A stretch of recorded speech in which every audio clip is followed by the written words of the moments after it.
ছোট্ট গ্রাম, নাম তার শান্তিপুর। সবুজ ধানের ক্ষেত আর ছোট ছোট মাটির বাড়ির মাঝে রমেশ সাহার ছোট্ট দোকান। এই দোকানে গ্রামের মানুষের দরকারি সব জিনিস পাওয়া যায়, চাল ডাল তেল থেকে শুরু করে সাবান মশলা সবই। তবে রমেশের সবচেয়ে বড় বৈশিষ্ট্য হলো তার হাসি মুখ আর তার সরল কথাবার্তা। গ্রামের মানুষ তাকে খুব ভালোবাসে। কিন্তু এই গল্পে রমেশের জীবনে একটা বড় ঝড় আসতে চলেছে, যা তার সব কিছু বদলে দেবে। চলুন গল্প শুরু করা যাক। যতক্ষণে গল্পটা শুরু হচ্ছে তোমরা ততক্ষণে আমাদের চ্যানেলটিকে সাবস্ক্রাইব করে নিতে পারো এই রকম মজাদার গল্প পাওয়ার জন্য। রমেশ, কোথায় তুমি? এই তো এখানে, বলো কি দরকার?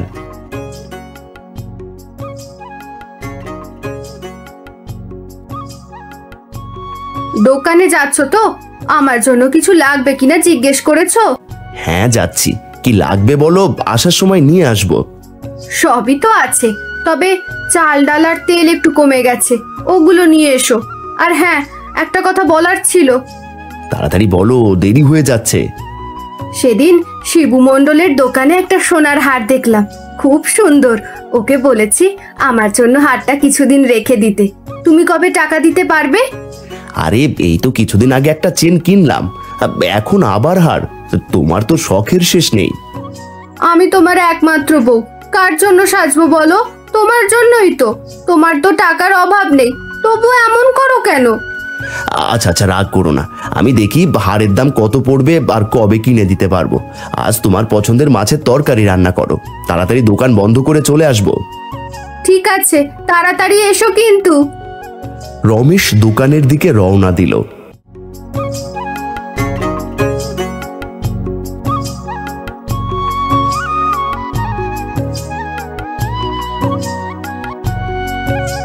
দোকানে পৌঁছানোর সাথে সাথে একজন ক্রেতা এসে হাজির। রমেশ দা, আমাকে 5 কেজি চাল দাও, ভালো চাল দেবে কিন্তু। আমি কি কখনো খারাপ জিনিস দিই হরিদাস? সব সময় ভালো জিনিসই দিই, যেটা আমরা নিজেরা খাই সেটাই তোমাদের দিই। তা ঠিক, তবে আমার বউ বলছিল গতবার নাকি চালে কয়েকটা পাথর পেয়েছিল। পাথর? আরে হাতে ভাঙা চাল বলেই তো একটু পাথর থাকে, এগুলো ঝেড়ে ফেলে দিলেই তো হয়। মেশিনের চালে পাথর থাকে না, তবে পুষ্টিও থাকে না। তা ঠিক বলেছ, তাই তো তোমার দোকান থেকেই সব নি। আচ্ছা, আর একটা কথা, আমার বাড়িতে মেহমান এসেছে, হাতে একটু টাকা কম, 1 কেজি চাল বাকিতে দেবে? হরিদাস, আমার ব্যবসার একটা নিয়ম আছে, তাজা জিনিস দেব, তাজা টাকা নেব, বাকির নাম ফাঁকি, ও সবে আমি নেই। তুমি তো আমাকে বহুদিন ধরে চেনো, আমি কি ফাঁকি দেব? চিনি, তবুও নিয়ম ভাঙতে পারবো না। 5 কেজি চাল নাও, এই নাও। ঠিক আছে, দাও। হরিদাস চাল নিয়ে চলে গেল। এদিকে রমেশের সাগরেদ বিপিন দোকানে এসে হাজির। দাদা, এসে গেছি, একটু দেরি হয়ে গেল। তোর তো রোজই দেরি, তাড়াতাড়ি দোকান গোছা। হ্যাঁ, এখনই গোছাচ্ছি। রমেশ আর বিপিন দোকানের কাজে ব্যস্ত হয়ে পড়ল। কিন্তু এই সাধারণ দিনটি কি সত্যিই সাধারণ থাকবে, নাকি এর পেছনে কোনো গোপন রহস্য লুকিয়ে আছে?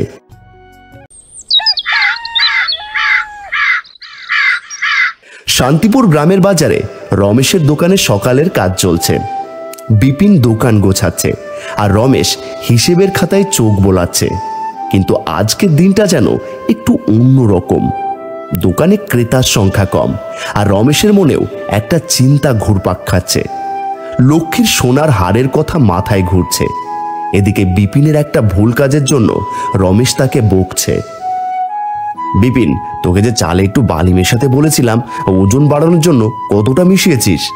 দাদা, এই 5 কেজি চালে 1 কেজি বালি মিশিয়েছি, বড় বড় কালো বালি দিয়েছি, যেন ওজন বেশি হয়। আরে বোকা, আমি তোকে বলেছিলাম সাদা বালি মেশাতে, কেউ যেন বুঝতে না পারে। তুই কি এখন কালো বালি মিশিয়ে দিলি? এখন তো ক্রেতারা এসে অভিযোগ করবে।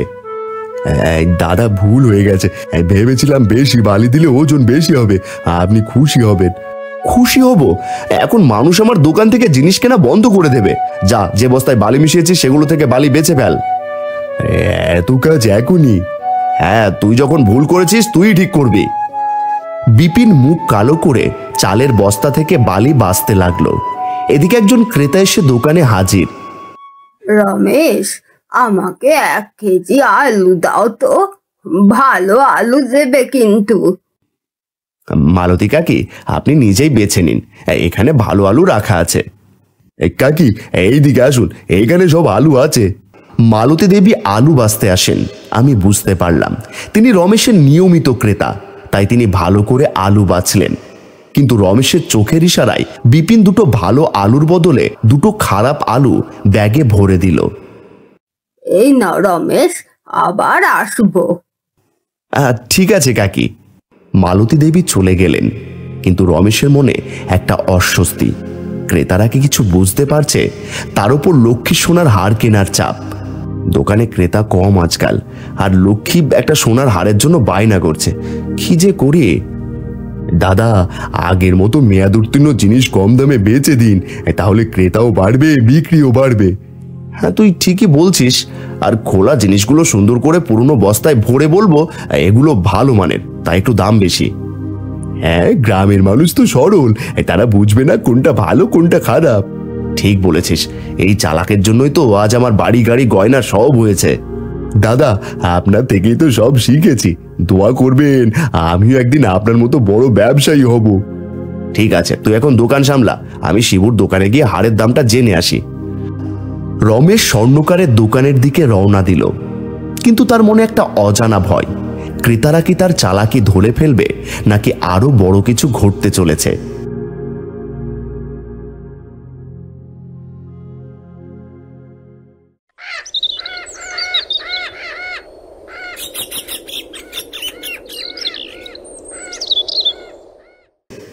শান্তিপুর গ্রামের বাজারে রমেশের দোকানের দিনটা যেন একটু অন্যরকম।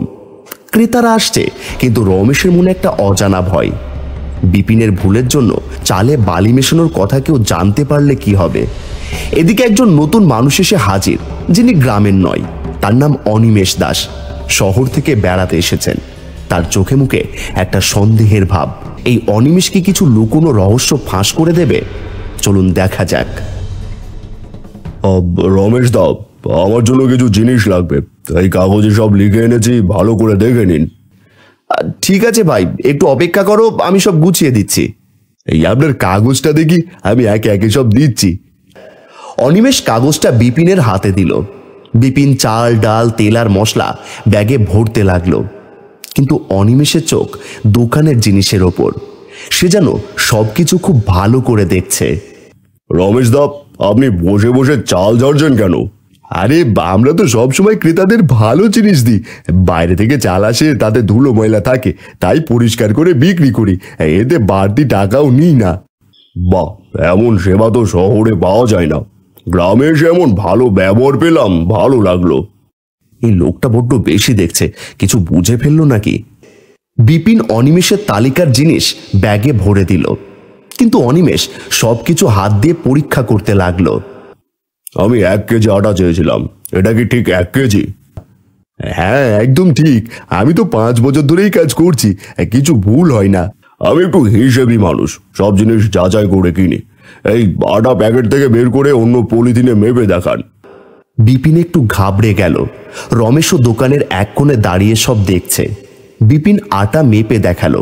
প্যাকেট সহ মাপলে ওজন ঠিক, কিন্তু প্যাকেট ছাড়া মাপলে একটু কম। দেখলেন তো, প্যাকেট ছাড়া ওজন কম। আর এই তেলের বোতলটা তো পুরনো কেন? তেলের রংটাও একটু অন্যরকম। আরে, গ্রামের মানুষ বড় বোতল কম কেনে, আর তাই এটা অনেকদিন ধরে রাখা, তবে তেল ভালো। ঠিক আছে, আমি অন্য দোকান থেকে একটা তেলের বোতল এনে তুলনা করি। অনিমেষ পাশের দোকান থেকে তেলের বোতল এনে তুলে ধরল। রং গন্ধ সব আলাদা। সে একে একে সব জিনিস বের করে দেখতে লাগলো। দোকানের সামনে কয়েকজন মানুষও জড়ো হয়ে গেল।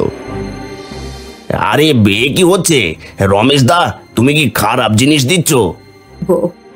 হ্যাঁ, আমিও তো গতবার চালে পাথর পেয়েছিলাম, ভেবেছিলাম আমারই ভুল, কিন্তু এখন তো দেখছি এটা তো ইচ্ছে করেই করা হয়েছে। আমি 2 দিনের জন্য গ্রামে বেড়াতে এসেছি, আমার সঙ্গে কারো শত্রুতা নেই, কিন্তু আমি ঠকতে চাই না, তাই সব যাচাই করে কিনি।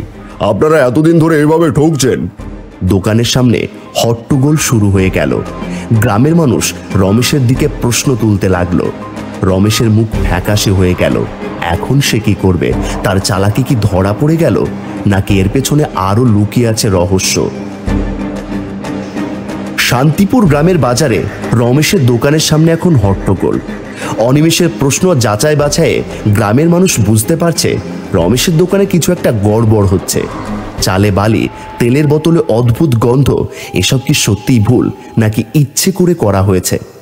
রমেশ মাথা ঠান্ডা রেখে পরিস্থিতি সামলানোর চেষ্টা করছে, কিন্তু তার মনে ভয়, এই রহস্য কি সত্যিই ফাঁস হয়ে যাবে? রমেশ দা, এ কি শুনছি? তুমি আমাদের সঙ্গে এতদিন ধোঁকা দিয়ে এসেছো। আমি তো ভেবেছিলাম তুমি সৎ মানুষ, কিন্তু তুমি চালে বালি মিশিয়ে দিচ্ছ। আমরা তো তোমাকে বিশ্বাস করতাম। আমি তো শুধু জিনিস ঠিকঠাক পেতে চাই, কিন্তু দেখছি এখানে সবাই ঠকছে। আমি যা পেয়েছি তা আপনাদের দেখাচ্ছি। এই তেলের গন্ধ দেখুন, আর আটার ওজন কম। দোকানের সামনে আরো কয়েকজন গ্রামের মানুষ জড়ো হয়ে গেল। সবাই রমেশের দিকে তাকিয়ে। রমেশের মুখ ফ্যাকাশে, কিন্তু সে হাল ছাড়ছে না। আরে ভাই, এত রাগ করছো কেন? আমি তো সবসময় ভালো জিনিসই দিই, হয়তো ভুলে দু একটা খারাপ জিনিস পড়ে গেছে। আমার দোকান তো এই বাজারের সবচেয়ে পুরনো। আমি কি কখনো ইচ্ছে করে তোমাদের সঙ্গে খারাপ করব? তা ঠিক, কিন্তু এই ভাইটি যা বলছে তা তো মিথ্যে নয়। আমিও তো গতবার চালে পাথর পেয়েছি। আর আমার বউ বলছিল তেল দিয়ে রান্না করলে গন্ধ হয়। আমরা ভেবেছিলাম আমাদের ভুল, এখন তো সবকিছুই পরিষ্কার। রমেশের মাথায় ঘাম।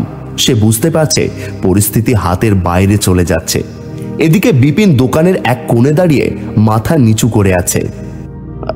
শোনো, তোমরা আমাকে অনেকদিন ধরে চেনো, আমি কখনো ইচ্ছে করে তোমাদের ক্ষতি করিনি। এই বিপিনকে দোকানে কাজে রেখেছি, তারপর থেকে কিছু ভুল হচ্ছে।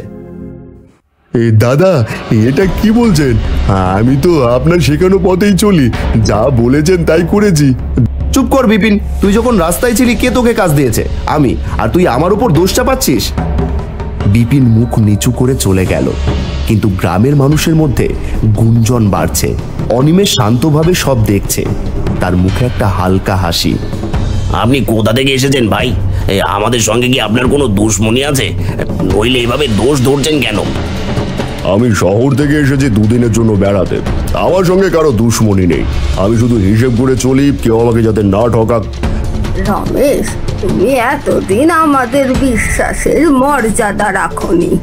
আমরা তোমাকে পরিবারের মতো মনে করতাম। রমেশ বুঝতে পারছে তার ব্যবসার ভিত কাঁপছে। সে কি এখন সত্যি বলবে নাকি আরো চালাকি বাছার চেষ্টা করবে? আর এই অনিমেষ কি সত্যি শুধু একজন ক্রেতা, নাকি তার পেছনে আরো কোনো রহস্য লুকিয়ে আছে? শান্তিপুর গ্রামের বাজারে রমেশের দোকানের সামনে এখন উত্তেজনা তুঙ্গে। অনিমেষের যাচাই বাছায়ে রমেশের দোকানের চালে বালি আর তেলের খারাপ গন্ধের কথা সবাই জেনে গেছে। গ্রামের মানুষ রেগে আছে, কিন্তু রমেশ এখনো পরিস্থিতি সামলানোর চেষ্টা করছে। বিপিনের ওপর দোষ চাপিয়ে সে নিজেকে বাঁচাতে চাইছে, কিন্তু অনিমেষের শান্ত মুখের পেছনে কি আরো কোনো রহস্য লুকিয়ে আছে? চলুন দেখি কি হয়।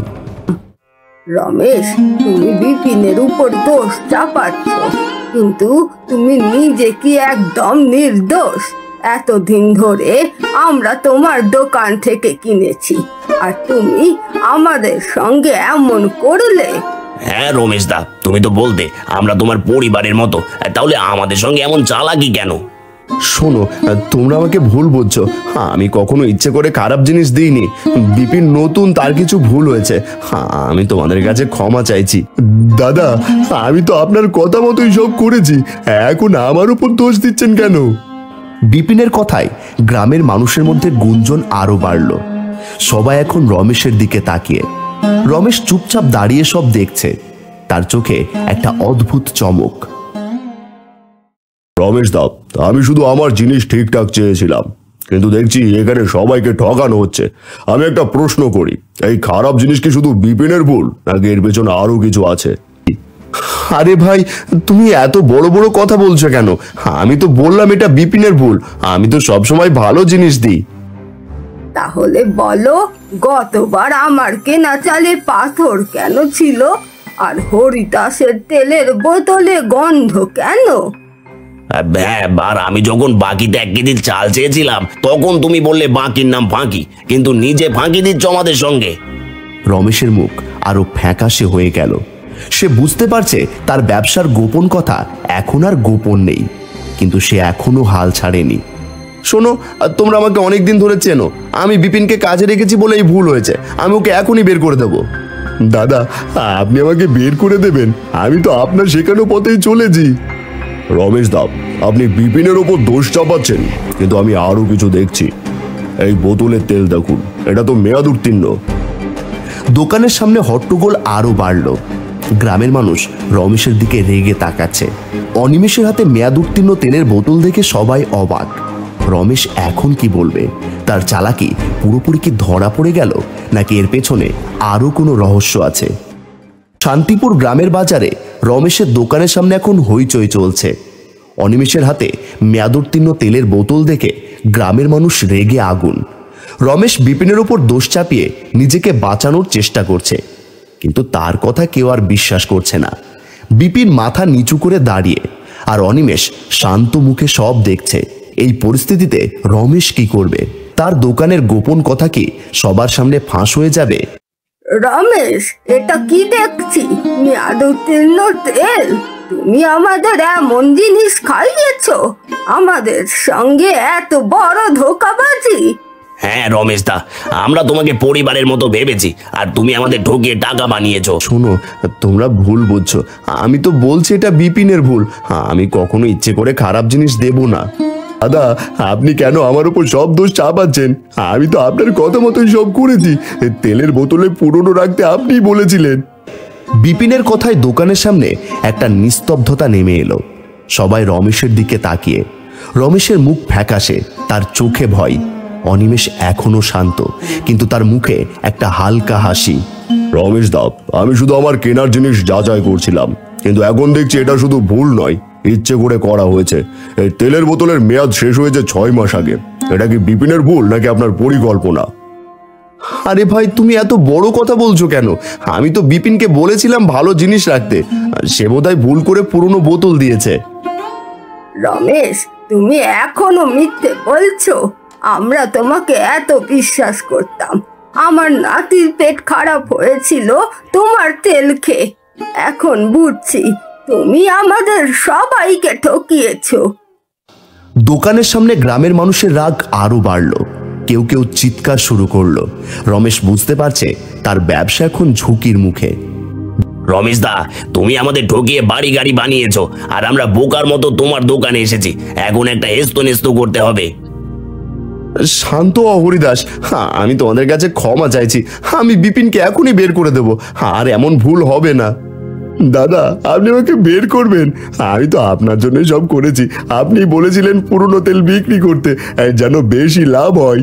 বিপিনের কথায় সবাই অবাক। রমেশের মুখে আর কোনো কথা নেই। গ্রামের মানুষ এখন রমেশের দিকে আঙুল তুলছে। হঠাৎ অনিমেষ কিছু একটা বলল, যা সবাইকে আরো অবাক করলো। আমি শহর থেকে এসেছি, কিন্তু আমি এখানে বেড়াতে আসিনি। আমি একজন খাদ্য পরিদর্শক। আমার কাছে খবর ছিল এই গ্রামের একটা দোকানে ভেজাল জিনিস বিক্রি হচ্ছে, তাই আমি নিজে এসে দেখতে চেয়েছিলাম। অনিমেষের কথায় দোকানের সামনে নিস্তব্ধতা। রমেশের মুখে রক্ত নেই। সে বুঝতে পারছে তার চালাকি এখন পুরোপুরি ধরা পড়ে গেছে। কিন্তু এই খাদ্য পরিদর্শক কি আরো কিছু জানে? রমেশকে এখনো নিজেকে বাঁচাতে পারবে, নাকি তার জীবনে আরো বড় বিপদ আসছে? শান্তিপুর গ্রামের বাজারে রমেশের দোকানের সামনে এখন ঝড় উঠেছে। অনিমেষের কথায় সবাই জানতে পেরেছে সে শুধু একজন ক্রেতা নয়, একজন খাদ্য পরিদর্শক। রমেশের চালাকি ধরা পড়ে গেছে। চালে বালি, মেয়াদ উত্তীর্ণ তেল, এসবের জন্য গ্রামের মানুষ রেগে আগুন। রমেশ বিপিনের ওপর দোষ চাপানোর চেষ্টা করছে, কিন্তু তার কথা কেউ বিশ্বাস করছে না। এখন রমেশ কি করবে? তার ব্যবসা কি শেষ হয়ে যাবে, নাকি আরো কোনো গোপন রহস্য ফাঁস হতে চলেছে? রমেশ দা, আমি এখানে এসেছিলাম আপনার দোকানের জিনিস পরীক্ষা করতে। আমার কাছে খবর ছিল এখানে ভেজাল জিনিস বিক্রি হয়। এখন দেখছি সেটা সত্যি। এই মেয়াদ উত্তীর্ণ তেল আর চালে বালি, এগুলোকে আপনার ভুল নাকি ইচ্ছে করে করা হয়েছে? ভাই, আমি ইচ্ছে করে এমন করিনি। বিপিন নতুন, তার ভুল হয়েছে। আমাকে বিশ্বাস করো। দাদা, আপনি আমাকে দোষ দিচ্ছিলেন। আপনি তো বলেছিলেন পুরনো তেল বিক্রি করতে, চালে বালি মিশিয়ে ওজন বাড়াতে। আমি তো আপনার কথাই চলেছি। রমেশ, তুমি এখনো মিথ্যে বলছো? আমরা তোমাকে এত বিশ্বাস করতাম। আমার নাতির পেট খারাপ হয়েছিল তোমার তেল খেয়ে। এখন বুঝছি তুমি আমাদের সবাইকে ঠকিয়েছো। রমেশ দা, তুমি আমাদের সঙ্গে এত বড় ধোঁকাবাজি করলে আমরা তোমার দোকান বন্ধ করে দেব। রমেশের মুখ ফ্যাকাশে। সে বুঝতে পারছে তার ব্যবসা এখন ধ্বংসের মুখে। গ্রামের মানুষ তাকে আর বিশ্বাস করছে না। কিন্তু হঠাৎ একটা নতুন ঘটনা ঘটল। রমেশের মেয়ে প্রিয়া দৌড়ে দোকানে এসে হাজির। বাবা, তাড়াতাড়ি বাড়ি এসো, মা খুব অসুস্থ, তেলে পিঠে ভেজে খেয়েছে, এখন পেটে ব্যথা করছে। প্রিয়ার কথায় সবাই চুপ করে গেল। রমেশের মুখে আর কোনো কথা নেই। গ্রামের মানুষ অবাক হয়ে তাকিয়ে। অনিমেষের মুখেও একটা অদ্ভুত ভাব। রমেশ দা, এই তেল কি আপনারও বাড়িতে গেছে? আপনার নিজের মেয়ে আর বউ এই তেল খেয়ে অসুস্থ, এখন কি বলবেন? আমি জানতাম না। আমি তো ভেবেছিলাম এই তেল শুধু দোকানে বিক্রি হবে। আমি বাড়িতে ভালো তেল রাখি, কিন্তু হয়তো ভুলে পুরনো বোতল নিয়ে গেছিলাম। আমরা তোমাকে শাস্তি দেব। তুমি আমাদের বিশ্বাস ভেঙেছো। এখন তোমার মেয়ে আর বউ বিপদে পড়েছে। রমেশ মাথা নিচু করে দাঁড়িয়ে, তার চোখে জল। সে বুঝতে পারছে তার লোভের জন্য আজ তার পরিবারও বিপদে পড়েছে। কিন্তু এই ঘটনার পেছনে কি শুধুই রমেশের ভুল, নাকি আরো কোনো গোপন কথা আছে? অনিমেষ কি এখনো কিছু লুকিয়ে রেখেছে? শান্তিপুর গ্রামের বাজারে রমেশের দোকানের সামনে এখন থমথমে পরিবেশ। রমেশের চালাকি ধরা পড়ে গেছে। চালে বালি, মেয়াদ উত্তীর্ণ তেল, এসবের জন্য গ্রামের মানুষ রেগে আগুন। তার উপর প্রিয়ার কথায় সবাই জেনে গেছে রমেশের বউ লক্ষ্মী আর মেয়ে প্রিয়া পুরনো তেলে পিঠে খেয়ে অসুস্থ। রমেশ মাথা নিচু করে দাঁড়িয়ে। অনিমেষ, যে নিজেকে খাদ্য পরিদর্শক বলছে, শান্ত মুখে সব দেখছে। এই গল্প কি এখানেই শেষ হবে, নাকি আরো কোনো রহস্য বাকি আছে? বাবা, তাড়াতাড়ি বাড়ি এসো, মার পেটে খুব ব্যথা আর আমারও বমি হচ্ছে। তুমি কি তেল এনেছিলে? আমি ভুল করে পুরনো তেলের বোতল বাড়িতে নিয়ে গেছি। আমি জানতাম না এমন হবে। রমেশ, তুমি নিজের পরিবারকেও বিপদে ফেললে। আমরা তোমাকে এত ভালোবাসতাম, আর তুমি আমাদের সঙ্গে এমন করলে। আমরা তোমার দোকান বন্ধ করে দেব। তুমি আমাদের ঠকিয়েছো। এখন তোমার মেয়ে আর বউ অসুস্থ, এখন কি বলবে? রমেশ দা, আমি এখানে এসেছিলাম আপনার দোকান পরীক্ষা করতে, কিন্তু এখন দেখছি আপনার ভুল শুধু গ্রামের মানুষের সঙ্গে নয়, নিজের পরিবারের সঙ্গেও হয়েছে। এখন আপনি কি করবেন? রমেশের চোখে জল। সে বুঝতে পারছে তার লোভের জন্য আজ সবকিছু হারানোর পথে। কিন্তু হঠাৎ বিপিন কিছু বলল, যা সবাইকে অবাক করলো। দাদা, আমি আর চুপ থাকতে পারছি না। এই পুরনো তেল আমি ইচ্ছে করে বাড়ির জন্য রেখেছিলাম। আমি রাগ করেছিলাম কারণ আপনি আমার উপর দোষ চাপাচ্ছিলেন, আর তাই ভেবেছিলাম আপনাকে একটা শিক্ষা দেব। সবাই অবাক হয়ে বিপিনের দিকে তাকালো। রমেশের মুখে বিস্ময় আর ভয়। বিপিন, তুই এটা কি বলছিস? তুই আমার বাড়িতে খারাপ তেল পাঠিয়েছিস? হ্যাঁ দাদা, আমি ভুল করেছি। আমি শুধু আপনাকে বোঝাতে চেয়েছিলাম যে আমি একা দোষী না, আপনি ওই ভেজালের সঙ্গে জড়িত। কিন্তু আমি জানতাম না এতে ভাবি আর প্রিয়ার এমন হবে। বিপিন, তুমি যা করেছো তা ঠিক নয়, কিন্তু রমেশ দা, এটা আপনারই শুরু করা। আপনি লোভে পড়ে ভেজাল জিনিস বিক্রি করছেন। এখন আপনার নিজের পরিবারের শিকার।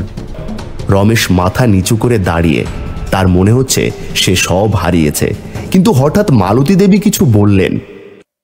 রমেশ, তুমি ভুল করেছো ঠিকই, কিন্তু আমরা তো এই গ্রামে একটা পরিবারের মতো।